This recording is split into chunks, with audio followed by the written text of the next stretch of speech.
Welcome to studio 4 news. Mahabubabad జిల్లా సీరోలు మండలం కొత్తూరు గ్రామంలోని జిల్లా పరిషత్ సెకండరీ పాఠశాలలో చదివి 10వ తరగతి పరీక్షకు హాజరు కానున్న విద్యార్థులకు శనివారం పరీక్షా ప్యాడ్లు, పెన్నులు, పెన్సిళ్లు, ఇతర పరీక్షా సామాగ్రిని TUWJ మహబూబాబాద్ జిల్లా అధ్యక్షులు CH శ్రీనివాస్ అందజేశారు. ఈ నెల 18వ తేదీన ఆదివారం CH శ్రీనివాస్ జన్మదినం సందర్భంగా TUWJ జిల్లా కౌన్సిల్ సభ్యులు మరిశెట్టి వేణు ఆధ్వర్యంలో ఈ ముందస్తు వేడుకలను నిర్వహించారు. ఈ సందర్భంగా పాఠశాల ప్రధానోపాధ్యాయులు ఇస్లావత్ లచ్చిరామ్ నాయక్ అధ్యక్షతన జరిగిన కార్యక్రమంలో CH శ్రీనివాస్ మాట్లాడుతూ ప్రతి విద్యార్థి పట్టుదలతో చదవాలని, మంచి ఫలితాలు సాధించాలని కోరారు. మీ తల్లిదండ్రులు మీపై ఎన్నో ఆశలు పెట్టుకుని తాము కష్టపడుతూ మిమ్మల్ని చదివిస్తున్నారని, మీరు వారిని మనసులో తలుచుకుని భవిష్యత్తును తీర్చిదిద్దుకోవాలని తెలిపారు. ప్రభుత్వ పాఠశాలల్లో ఉన్నత శ్రేణి ప్రమాణాలు కలిగిన ఉపాధ్యాయులు ఉంటారని, వారి శిక్షణలో మీరు భవిష్యత్తుకు బంగారు బాటలు వేసుకోవాలని పిలుపునిచ్చారు. 10వ తరగతి అనేది మన జీవితంలో ఒక గొప్ప మలుపును తీసుకొచ్చే తరగతి.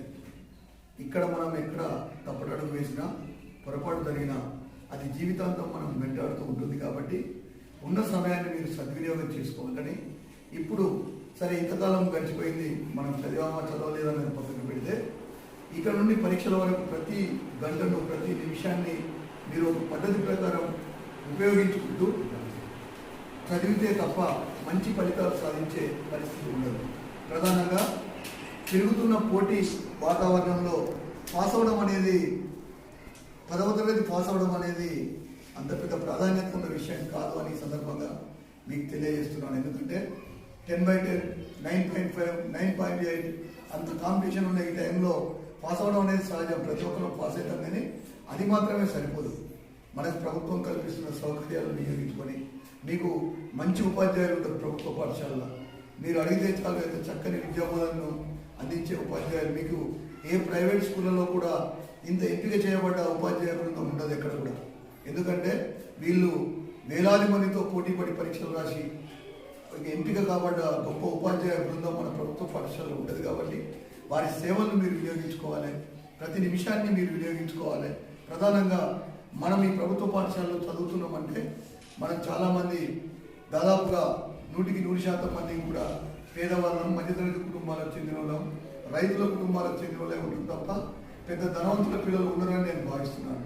మన తల్లిదండ్రులు మన పైన ఎన్నో ఆశలు పెట్టుకొని మనని ఈరోజు పాఠశాలకు పంపుతారు.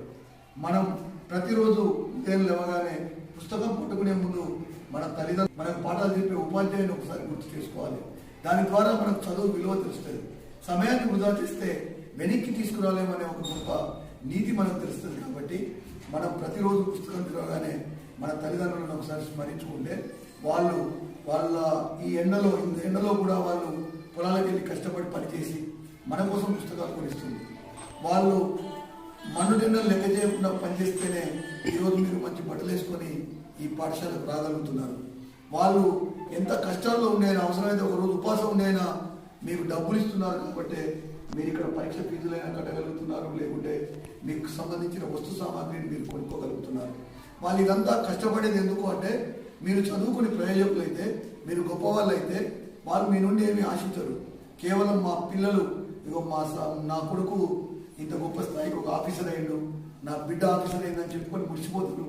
మీ ఊరు కూడా మా కొత్తూరుకు సంబంధించిన వ్యక్తి ఇంత గొప్ప స్థాయికి చేరుకుంటారని ముడిచిపోతారు. దానికోసమే మనదరం కష్టపడి పనిచేయాలి. మనం ఈరోజు చదువుకుంటే 20 సంవత్సరాలు కష్టపడితే ఎవడైనా 80 సంవత్సరాలు సుఖంగా బతకవచ్చు. 20 సంవత్సరాలు కష్టపడి చదివితే ఖచ్చితంగా 80 సంవత్సరాలు మీరు హాయిగా బతకవచ్చు. ఈనాడు మీ కళ్ళ ముందున్న ఉపాధ్యాయులు కూడా గొప్ప కుటుంబాల నుంచో, ఆకాశం నుంచో ఊడిపడ్డలో కాదు. మన కాడ పనిచేసే ఆఫీసర్స్ కూడా అంతే. ప్రతి ఒక్కరు పేద మధ్యతరగతి కుటుంబాల నుంచి జీవితానికి ఒక లక్ష్యాన్ని పెట్టుకొని కష్టపడి చదివి ఆ లక్ష్యాన్ని చేరుకునేంత వరకు పక్కదారి పోకుండా ఒక క్రమ పద్ధతిలో ముందుకు సాగడం వల్లే వాళ్ళని ఈరోజు మనం గౌరవిస్తున్నాం, పూజిస్తున్నాం. ఆ స్థాయికి కూడా మీరు చేరుకోవాలని, దానికి 10వ తరగతి మీకు బేస్ కావాలని, మీ జీవితంలో మీరు ఒక ఉన్నత స్థితికి చేరుకోవాలని కోరుకుంటూ, మీకు ఆ శక్తిని భగవంతుడు ప్రసాదించాలని ప్రార్థిస్తూ మీ అందరికీ మరొకసారి శుభాకాంక్షలు తెలియజేస్తున్నాను. నాకు సొంత తమ్ముడు లచ్చిరామ్, మా ఇంట్లో మా చెల్లెలు క్లాస్మేటు, మా ఇంట్లోనే వీళ్ళందరూ ఉండేది. నేను వీళ్ళన్న క్లాస్మేట్, మేమంతా కలిసి పెరిగినాం. అదేవిధంగా వేణు నాకు మంచి మిత్రుడు, తమ్ముడు. మనం ఏదో ఒకటి చేద్దాం పుట్టినరోజు సందర్భంగా అంటే ఎలాగో తమ్ముడు ఉన్నాడు కదా వేరే స్కూల్ ఎందుకు అని ఇక్కడ సెలెక్ట్ చేసుకోవడం జరిగింది. ప్రతి ఒక్కరిని మీరు ఆదర్శంగా తీసుకోండి, ప్రతి ఒక్క గొప్పగా ఆలోచించడం నేర్చుకోండి. ఎప్పుడు ఈ వయసులో ఈ సమయంలో ఇప్పుడు తర్వాత ఇంటర్మీడియట్ 2 సంవత్సరాలు కూడా పక్కదారికి మనసును మళ్లించినప్పుడు ఖచ్చితంగా మీరు మంచి స్థానానికి చేరుకుంటారు.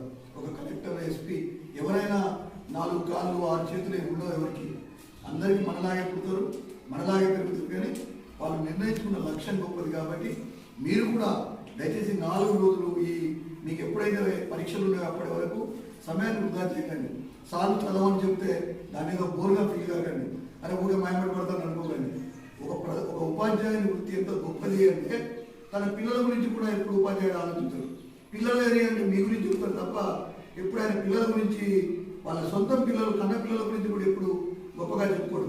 మా పిల్లలు బాగా చదివారు, మా పిల్లలు రిజల్ట్ వచ్చిందని చెప్పుకుంటారు. కాబట్టి గురువులను గౌరవించండి, తల్లిదండ్రులను గౌరవించండి, ఈ ఊరి నుంచి గొప్ప స్థానానికి వెళ్ళిన వారిని గౌరవించండి, వారిని స్ఫూర్తిగా తీసుకోండి అని మరొకసారి తెలియజేస్తూ ఈ పాఠశాలలో ఈ సమయాన్ని మీతో గడిపే అవకాశం ఇచ్చిన తమ్ముడు ప్రధాన ఉపాధ్యాయుడు లక్ష్మీరామ్ గారికి, అదేవిధంగా ఉపాధ్యాయ బృందానికి, అదేవిధంగా మా వేణుకు నాతో పాటు వచ్చిన మా జర్నలిస్ట్ మిత్రులందరికీ హృదయపూర్వక ధన్యవాదాలు తెలియజేస్తున్నాను.